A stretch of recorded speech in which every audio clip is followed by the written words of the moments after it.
El título lo tenéis ahí, ¿verdad? La mente de Cristo. Nada más que pensar en eso da mucho respeto, ¿eh? La mente de Cristo. La lectura está en la carta de Pablo a los Filipenses, en el capítulo 2, versículos del 1 al 8. Decíamos, carta de Pablo a los Filipenses.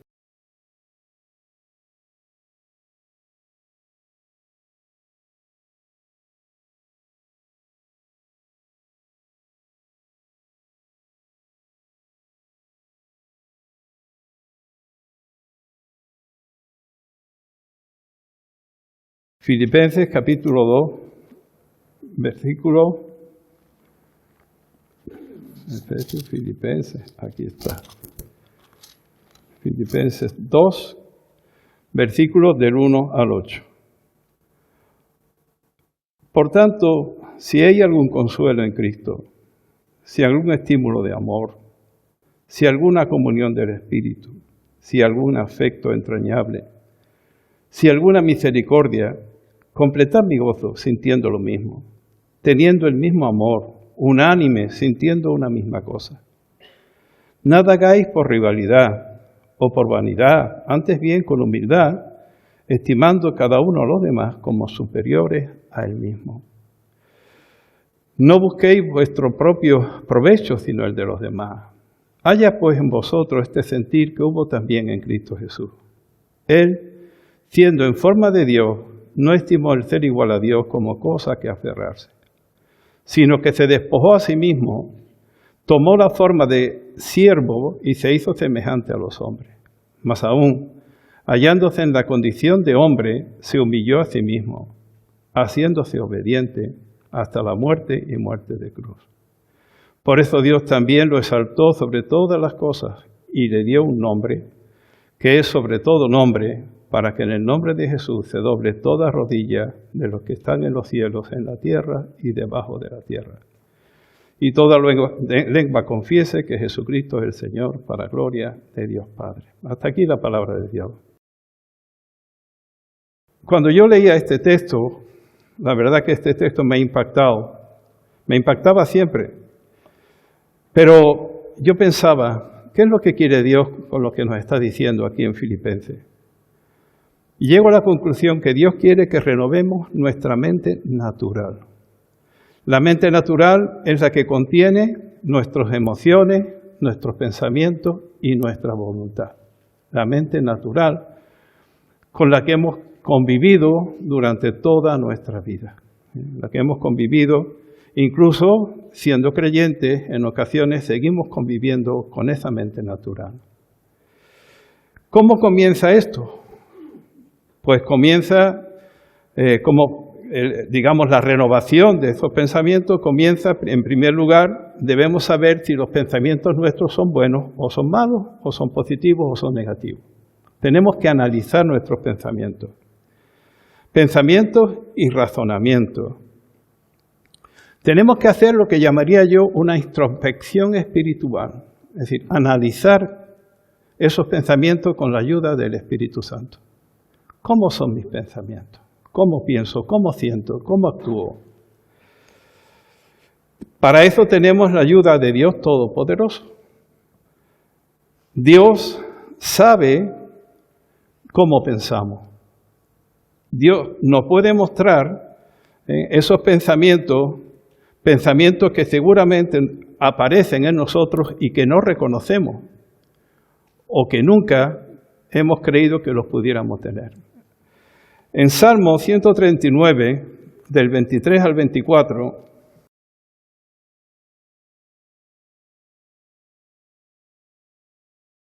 Salmo 139, del 23 al 24 leemos: Examíname, Dios, y conoce mi corazón. Pruébame y conoce mis pensamientos. Ve si hay en mí camino de perversidad y guíame en el camino eterno. Eso es lo que tenemos que hacer. La mejor mirada hacia nuestro interior, quien nos la puede dar es Dios Todopoderoso por medio de su Espíritu Santo. Hacer una introspección, que es lo que suelen hacer los psicoanalistas, utilizando la psicología. Nosotros no utilizamos la psicología. Pedimos la ayuda de Dios para que Él nos muestre cuáles son verdaderamente nuestros pensamientos. En Efesios 4, del 22 al 24, leemos: En cuanto a la pasada manera de vivir, despojaos del viejo hombre, que está corrompido por los deseos engañosos. Renovaos en el espíritu de vuestra mente y vestíos del hombre nuevo, creado según Dios en la justicia y santidad de la verdad. Nuestros pensamientos van a determinar nuestra vida. Lo que pensamos y cómo actuamos, es decir, nuestros pensamientos van a determinar toda nuestra vida, ya sea que los reconozcamos o no, o que nunca supimos que los tuvimos alguna vez. Tenemos que despojarnos del hombre viejo y vestirnos del hombre nuevo. El Señor quiere que pensemos como Cristo Jesús. Eso significa que tenemos que despojarnos del hombre viejo y vestirnos del hombre nuevo. Cambiar nuestra naturaleza implica cambiar nuestra conducta. Tenemos que despojarnos de la vieja naturaleza y coger la nueva naturaleza. Eso implica un cambio de conducta en nuestra vida. Jesús nunca se va a sumar a nuestra manera de vivir. Es decir, la naturaleza espiritual nunca se va a mezclar con nuestra alma, ni con nuestra naturaleza caída. Jesucristo no se suma. Él es la nueva naturaleza. Él es la vida nueva. La vieja naturaleza muere y Jesucristo es para nosotros la vida nueva. Morimos al viejo hombre y Cristo para nosotros es el nuevo hombre, la nueva vida en Cristo. Filipenses 4:8. Conocemos este texto, ¿verdad? Filipenses 4:8 dice: por lo demás, hermanos, todo lo que es verdadero, todo lo honesto, todo lo justo, todo lo puro, todo lo amable, todo lo que es de buen nombre, si hay virtud alguna, si algo digno de alabanza, en esto pensad. ¿En qué tenemos que pensar? ¿En qué tenemos que pensar? En esto pensar. La manera de vivir del creyente tiene mucho que ver con la mente. Según como pensamos, así vivimos. La frase "vivimos como pensamos" indica la necesidad de ser coherente en nuestra forma de hablar y en nuestra manera de actuar. La frase "vivimos como pensamos", ¿verdad? Para no terminar pensando como vivimos. Y así lo hacemos muchas veces, pensamos como vivimos, es decir, adaptando nuestros pensamientos a un modelo de vida impuesto por la inercia de nuestra vida antigua o influidos por el entorno. Si lo analizamos, así vivimos los creyentes muchas veces, influenciados por nuestra vida antigua y por el entorno, por la manera de vivir de las personas que nos rodean. Debemos deshacernos de la vieja naturaleza pecaminosa y de nuestra antigua manera de vivir corrompida. Y la solución para deshacernos de esa antigua vida, de esa forma de vivir, pasa por la cruz. Muchas veces se nos olvida cuál es el doble significado de la cruz. El doble significado de la cruz, en primer lugar, fue para el perdón de nuestros pecados. Y en segundo lugar, para que nuestra vieja naturaleza, que es de donde viene el pecado, muriera también con Cristo crucificado. Pablo lo dice así de claro, con Cristo, en Gálatas 2:20, con Cristo estoy juntamente crucificado. Y ya no vivo yo, dice Pablo. ¿Qué es el yo? El yo en griego era el ego, y que en la antigüedad se conoció como el cardia, como el corazón. Y el corazón, ¿qué era? Era el centro que de alguna manera guiaba la vida de las personas en su forma de vivir. Pero ¿cómo guiaba ese corazón a las personas en su forma de vivir? Pues con una vieja naturaleza heredada de nuestros primeros padres y corrompida.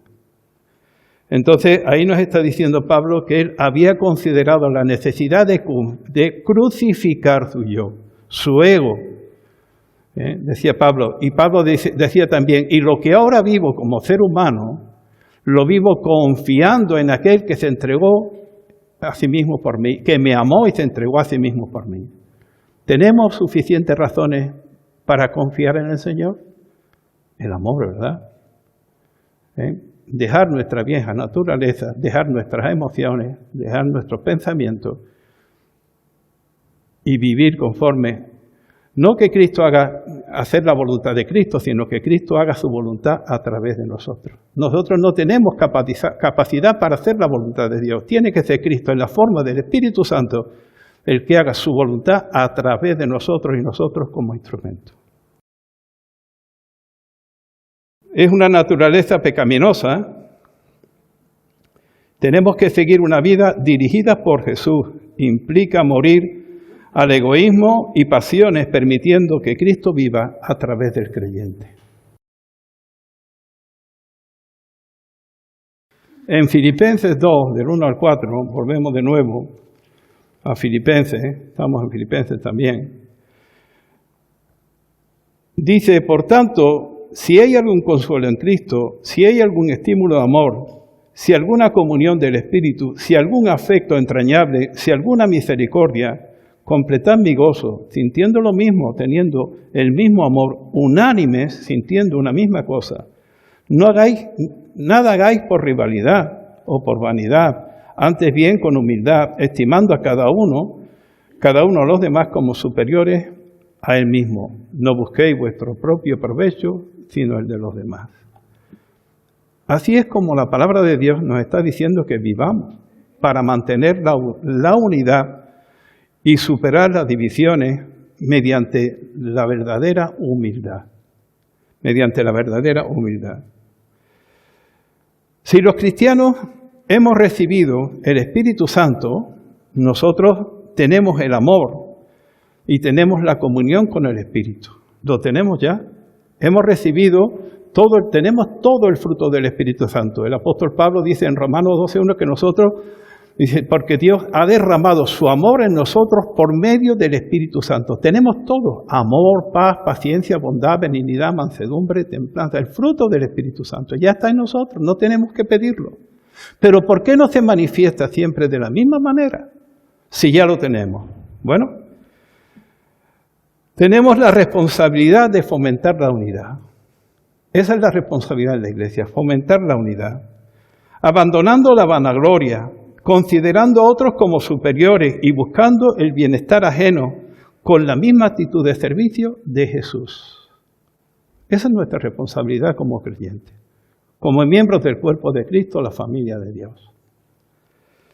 En los versículos de 2 al 4, las cosas que Pablo menciona se proporcionan al creyente, como dije antes, mediante el Espíritu Santo, y deben ser evidentes en la experiencia cristiana. Tenemos que verlo.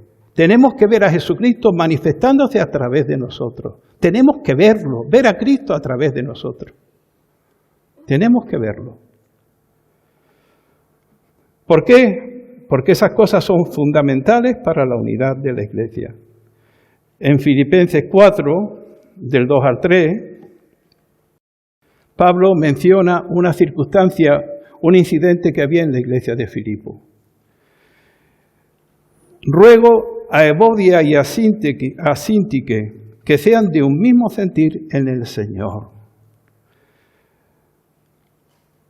Asimismo, te ruego también a ti, compañero fiel, que ayudes a estas que combatieron juntamente conmigo en el Evangelio, con Clemente también y los demás colaboradores míos, cuyos nombres están escritos en el libro de la vida. Eran mujeres consagradas, Evodia y Síntique. Eran mujeres consagradas que trabajaron activamente y predicaron junto con Pablo y los otros colaboradores. Pero a pesar de su labor conjunta, tenían una discrepancia pública que amenazaba la unidad de la iglesia. Era conocido por todos la discrepancia que había entre ambas. Filipenses 2, versículo 3. No sé cuál era el problema que había entre las dos. No lo sé si era una discrepancia doctrinal, era de carácter, de protagonismo, no lo sé. No lo sé. Pero dice Pablo en el versículo 3 dice, de Filipenses 2, dice, nada hagáis por rivalidad o por vanidad, antes bien con humildad, estimando cada uno a los demás como superiores a él mismo. Cuando actuamos en la carne, por los motivos que a lo mejor actuaban estas hermanas, nosotros nos sentimos motivados por contienda o por vanagloria. Es cuando en la vida cristiana estamos actuando en la carne. Ese es el fruto de actuar de esa manera. Gálatas 5:24.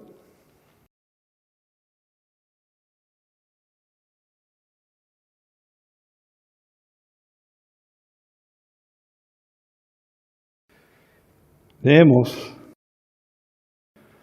Pero los que son de Cristo han crucificado la carne con sus pasiones y deseos. Es muy claro, ¿verdad?, lo que está diciendo. Aquellos que somos de Cristo hemos crucificado la carne con sus pasiones y deseos. Si no crucificamos la carne, mucho de lo que hacemos no es por el amor hacia los demás, sino por nuestro propio deseo de promoción personal. La vanagloria es creerse superior a los demás, teniendo una opinión excesiva de nosotros mismos, estamos fuera de la voluntad de Dios. La humildad es necesaria para la unidad de los hermanos, estimando cada uno a los demás como superiores a él mismo. Ahí tenemos que llegar. ¿Cómo llegamos? Muriendo a ese alma, muriendo a esa carne que estimula muchas veces todo lo contrario a lo necesario en la vida cristiana y en la comunión con los hermanos. Estimando cada uno a los demás como superiores a él mismo. Cuando renunciamos o ponemos a un lado nuestras ambiciones egoístas, nuestra vanagloria en la forma de pensar, creyendo que somos superiores a los demás, no solamente miramos por nuestros intereses, sino por los intereses de los demás. Así, cuando nosotros dejamos a un lado nuestras ambiciones egoístas, nuestra vanagloria y la forma de pensar que tenemos creyéndonos que somos superiores a los demás, no solamente estamos mirando por nuestros intereses, sino por los intereses de los demás hermanos. ¿Qué ejemplo podemos mirar nosotros de lo que Pablo había puesto previamente cuando hablaba de la forma de pensar de Cristo Jesús? No hay otro ejemplo más elevado que el de Cristo.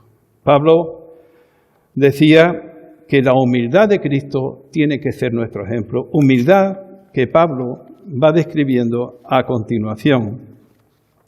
En el versículo 5 dice Pablo, haya pues en vosotros este sentir o esta forma de pensar. La forma de pensar que hubo en Cristo Jesús. Es muy sencillo para nosotros leer este texto cuando lo leemos superficialmente. Así lo he hecho yo durante años en mi vida, leyendo este texto de manera superficial. No me paraba a pensar, yo cómo puedo tener la forma de pensar de Cristo. Para mí es imposible. ¿Por qué? Porque mi mente está contaminada de la naturaleza humana, naturaleza caída. Para el ser humano, de manera natural, es imposible alcanzar esa forma de pensar que hubo en Cristo Jesús. Formar esa forma de pensar es algo que se da de parte de Dios por medio del Espíritu Santo. De nuevo volvemos a eso. ¿Por qué no siempre pensamos así? ¿Por qué no siempre pensamos así? En 1 Corintios 2:16 dice, nosotros tenemos la mente de Cristo. Vaya, más fuerte todavía, que tengo la mente de Cristo. Y me lo tengo que creer porque es la palabra de Dios. Yo tengo la mente de Cristo. Yo tengo que pensar como Cristo. Es decir, Cristo tiene que manifestar su mente a través de mí, mientras que mi alma queda crucificada con Cristo. El coro cantaba antes y decía, consumado es. Consumado es, fue el perdón de nuestros pecados, fue la muerte de nuestra alma natural y continuamos, y el sacrificio de Cristo continuó quedando nosotros crucificados con Cristo. Y lo que manifestamos en el bautismo después de haber sido crucificados con Cristo, cuando somos sumergidos en esta representación dramática de este rito, es que estamos sepultados también con Cristo, crucificados y sepultados. Y renacemos después para una vida nueva. Una vida nueva. No la vida natural que hemos vivido incluso durante nuestra vida, como creyentes, ¿verdad? Siempre la carne demandando el derecho que nosotros le hemos dado a lo largo de nuestra vida para gobernar nuestra vida. Y lo demanda. Es un sufrimiento muchas veces. Es un sufrimiento que Pablo, en esta situación, cuando Pablo vio, hablando de la ley del pecado, ¿verdad? Pablo dijo aquello, miserable de mí, dijo Pablo. Eso fue un grito de agonía, dijo Pablo, cuando veía la lucha entre el espíritu y la carne. Dijo Pablo, miserable de mí, ¿quién me va a librar de este cuerpo de muerte? Que ya hiede, que ya apesta, decía Pablo de Tarso. Gracias a Jesucristo, decía Pablo. Pablo decía, mientras yo vivo, tengo en mi pensamiento la ley, pero veo que hay otra ley, que hay otra fuerza en mis miembros, que es la ley del pecado, que me lleva a hacer lo que no quiero. Pablo se sentía, era como un grito de una persona que es en agonía ante esa lucha. Y así tenemos que vivir muchas veces los cristianos cuando somos conscientes que no estamos viviendo conforme y plenamente conforme al Espíritu Santo. El creyente posee la mente de Cristo. La posee. La tenemos. El Espíritu Santo mora dentro del creyente y le revela la sabiduría de Dios en su vida y le capacita para vivir una vida obediente al Señor. Pero ¿por qué no siempre vivimos así? Porque somos capacitados para vivir así. Tenemos todo lo que nos falta, todo lo necesario, decía el apóstol Pedro, para la vida y la piedad lo hemos obtenido en Cristo. Lo tenemos ya. Lo tenemos ya. Este sentir significa que tenemos que renunciar a nuestros pensamientos y emociones para dejar que para que este sentir que hubo en Cristo Jesús sea el que nos guíe por un camino diferente. Un camino duro fue para Cristo. Fue un camino duro para Cristo. Un camino diferente con la misma forma de pensar que hubo en Cristo Jesús. Tenemos la mente de Cristo.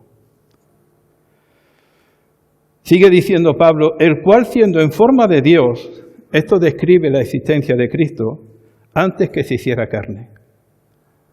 Antes que Cristo, milagrosamente, ¿verdad?, fuera engendrado en María para hacerse un hombre perfecto como ofrenda para nuestros pecados. Jesucristo no comenzó su existencia en el pesebre de Belén, sino que Él es Dios eterno. Él es Dios eterno. Dice, en forma de Dios, el cual siendo en forma de Dios, la palabra forma, figura, no implica una forma física o imagen. Es más bien la idea de un modo de esencia o de naturaleza, que es la naturaleza divina, es la esencia natural de Dios. Cristo era plenamente Dios, con aquellos atributos que lo definen y que no cambian. Cristo era plenamente Dios y es plenamente Dios. Dice la palabra que Jesús no se aferró a los privilegios de la deidad para conservar sus atributos divinos. La divina esencia o naturaleza no era algo que él tenía que buscar, sino que ya lo tenía. Cristo ya lo tenía. Jesús estaba dispuesto a dejar alguna de sus prerrogativas de la deidad para convertirse en hombre. Para convertirse en hombre. Jesús, encarnado, es plenamente Dios. Por otro lado, había aspectos de su gloria que había dejado de lado. Por eso Jesús, en la oración de Juan 17, versículo 5, dice, ahora pues, Padre, glorifícame junto a ti con aquella gloria que tenía contigo antes de que el mundo existiese. Hay una parte de la gloria que Él dejó en el cielo con el Padre. Y le dice que ahora de nuevo le dé esa gloria que Él tenía antes de que el mundo existiese. Eso incluiría privilegios de la deidad que se interponían entre el Cristo divino y la humillación. Había una serie de cosas que Cristo tuvo que dejar. Tuvo que dejar. ¿Cuál era? ¿En qué consistía esa humillación? Pues en la muerte.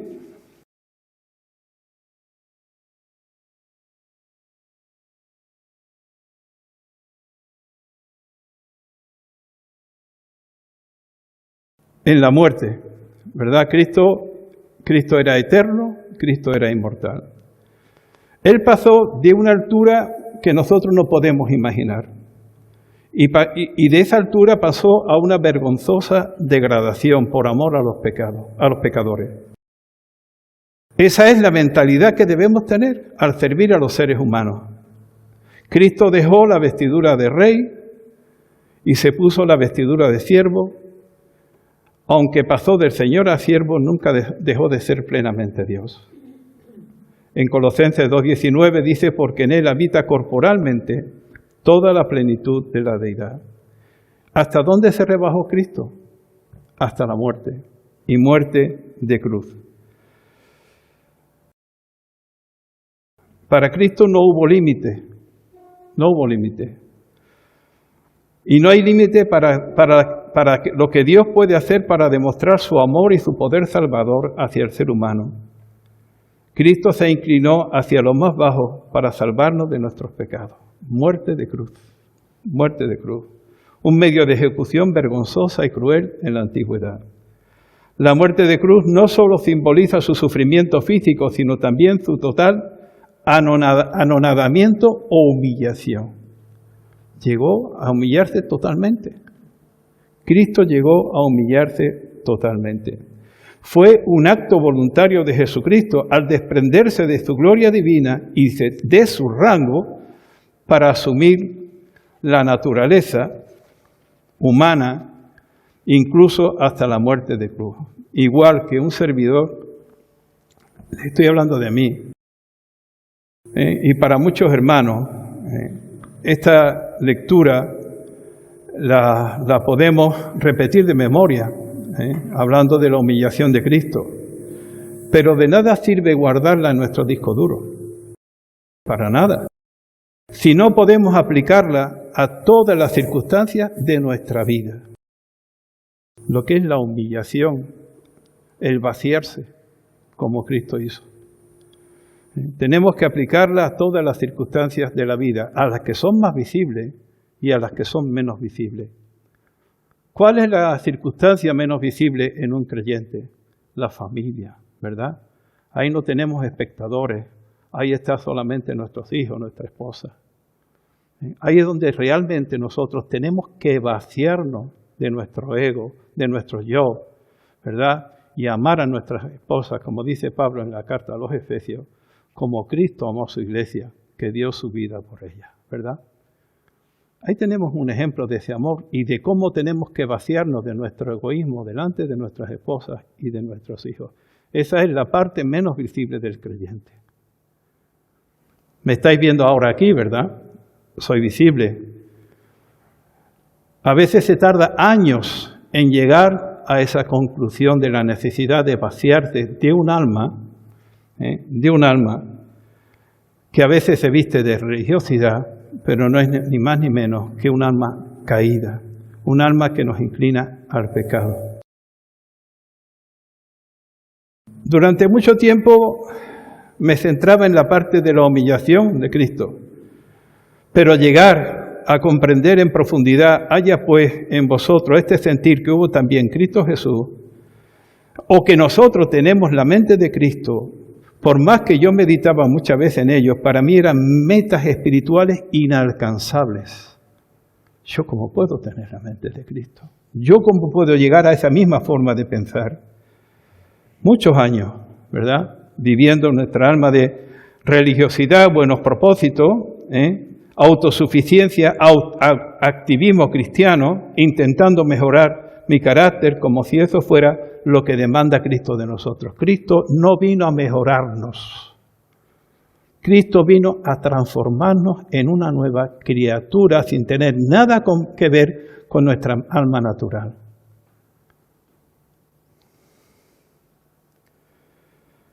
Cristo no vino a sumarse a nuestra alma carnal o nuestra naturaleza adánica, corrompida, que tiende al pecado y no permite que Cristo pueda vivir plenamente en nosotros. ¿Y por qué pasa eso? ¿Por qué pasa? Pues eso ocurre porque omitimos las exigencias de Jesús para el discipulado. Ser discípulo de Jesús exige un compromiso radical, que empieza por negarnos a nosotros mismos. Difícil. Yo lo digo, el alma va a gritar y te va a decir, quiero gobernar tu vida. Me has dado el derecho durante años y quiero seguir haciendo lo mismo. Es doloroso, es doloroso. Tomar la cruz diariamente y poner a Cristo por encima de la familia, de los bienes materiales, incluso de la propia vida. Eso es lo que está demandando Cristo. Implica vivir en obediencia, amor al prójimo y dar testimonio de Jesús al mundo. Dar testimonio no significa contar el Evangelio, es acercarte a las personas y que ellas puedan ver que lo que tú estás predicando lo estás viviendo y que tú estás dando testimonio o manifestación de Cristo al mundo, de que Cristo vive dentro de ti. De que Cristo vive dentro de ti. Cargar la cruz es unirme a Cristo en su camino por la vía dolorosa. Eso significa cargar la cruz hacia la muerte del yo, como decía Pablo en Gálatas 2:20. Como yo decía antes también, la cruz tiene una doble vertiente, el castigo por nuestros pecados y la muerte de nuestra naturaleza adánica, que es la que nos lleva a cometer los pecados. Tiene que morir. Porque si no seguimos influenciados por una naturaleza corrompida. Romanos 6:6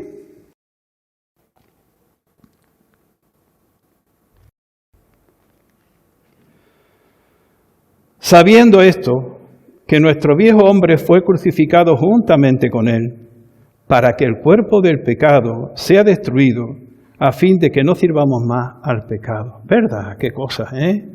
¿Cuántas veces hemos leído esto? ¿Hemos parado realmente a entender lo que nos estaba diciendo Dios aquí en su palabra?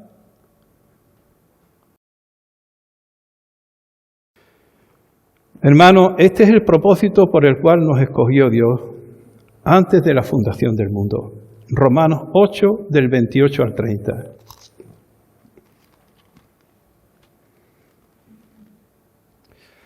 Sabemos además que los que aman a Dios, todas las cosas los ayudan a bien. Todas las cosas.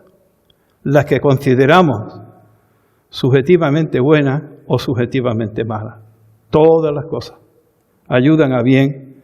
Esto es a los que conforme a su propósito son llamados. ¿Cuál era el propósito? A los que antes conoció también los predestinó para que fueran hechos conformes a la imagen de su Hijo, para que Él sea el primogénito entre muchos hermanos. Este es el propósito por el cual Dios nos escogió. Jesús nos eligió y Él no comenzó la buena obra para dejarla a media. Él no comenzó la buena obra para dejarla a media. Él la va a completar. Y si hemos sido escogidos por Él, Él la va a completar. Tardará 1 año, tardará 5 años, tardará 10 años, tardará 20 años, tardará 30 años para completar su obra y no terminará hasta que no estemos en su presencia, pero cuando estemos frenados mucho tiempo, Dios nos va a animar y si es necesario un quebrantamiento, Él lo va a hacer por amor a nosotros para terminar su obra en nosotros, para que seamos conforme a la imagen de su Hijo Jesucristo y que Él sea el mayor entre los hermanos. Dios lo va a dejar, Dios no empieza una obra para dejarla a la mitad, Dios lo va a conseguir. Y si lo vamos analizando a lo largo de nuestra vida, veremos que hay momentos en nuestra vida en los que Dios estará obrando. Para Moisés supuso 40 años en un desierto vaciarse de todo lo que había traído de Egipto. Fueron 40 años de vaciamiento, cuidado, un ganado que no era ni suyo, sino era de su suegro. ¿Cuántos años necesita Dios en nosotros para formar en nosotros el carácter de su Hijo y para que tengamos la mente de Cristo? Todas las cosas que concurren en nuestro camino tienen ese propósito o meta, que podamos ser conforme a la imagen de su Hijo. Como decía antes, es un proceso largo, que puede comenzar con un quebrantamiento si no estamos convencidos a renunciar a todo. Pero si Dios te ha escogido, lo va a conseguir. Dios lo va a conseguir, porque la obra es de Él, no es nuestra. La obra es de Él. Si tenemos la mente de Cristo, todos vamos a caminar en la misma dirección. La cruz fue el pago de una deuda, pero también el inicio de una nueva vida que comienza con la muerte del yo. Jeremías 17:9 habla de la condición del corazón. Vamos a buscar Jeremías un momentito, 17:9.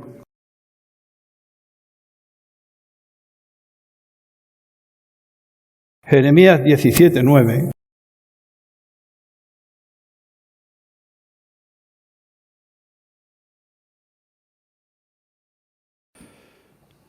Engañoso es el corazón,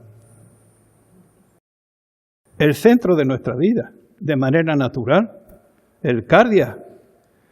Engañoso es el corazón, dice ahí, más que todas las cosas, y perverso.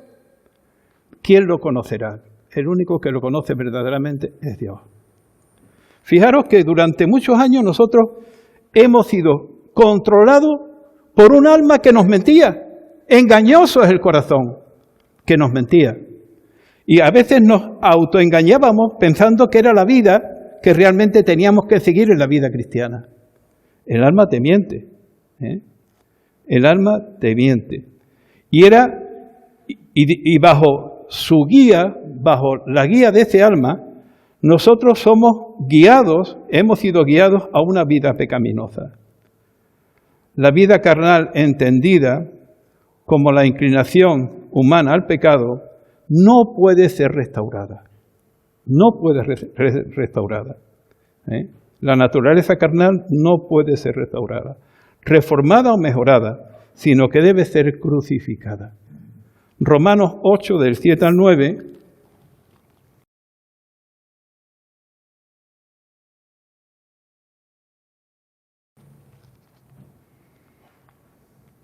y ya vamos terminando. Por cuanto los designios de la carne son enemistad contra Dios, porque no se sujetan a la ley de Dios, ni tampoco pueden.